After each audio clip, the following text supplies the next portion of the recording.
On a organisé cette table ronde pour les architectes orientés cahier des charges maîtrisés parce que ce soit des utilisateurs ou des prospects, on avait énormément de demandes et à un moment on se devait de passer le pas. Et dans l'ADN, dans la philosophie de Pluriel, qui est l'écoute et l'accompagnement, on a désiré en première étape en fait rassembler, que ce soit des prospects, que ce soit des utilisateurs déjà existants de Pluriel, afin de justement pouvoir rassembler un maximum d'informations pour comprendre finalement comment ils travaillent actuellement, quels sont les besoins d'optimisation éventuels et pouvoir en finalité mettre à disposition une solution qui leur conviendrait le mieux et qui serait la plus efficace pour eux. On recherche justement un logiciel qui nous permette d'une part de faire la gestion de bureau, mais aussi le suivi de dossiers, c'est-à-dire les maîtrises, le cahier des charges, les états d'avancement du chantier.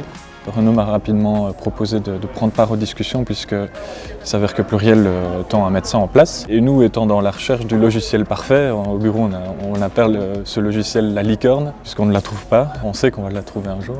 Rapidement, on s'est dit c'est super de pouvoir participer en fait à l'élaboration du logiciel qu'on recherche. C'est toujours sympa de pouvoir rencontrer d'autres confrères, voir un peu comment ils fonctionnent, quelles sont les contraintes qu'ils éprouvent tous les jours dans leur métier. On voit qu'on n'est pas les seuls dans les méthodes de travail peut-être parfois un peu bricolées qu'on peut avoir au niveau de la gestion des maîtrises et cahiers de charges. Pouvoir aussi participer au développement d'un nouvel outil qui pourrait peut-être du coup sur base de ce qu'on apporte être un tout petit peu configuré sur base des éléments qu'on peut apporter, donc qui seraient utiles pour nous, quoi.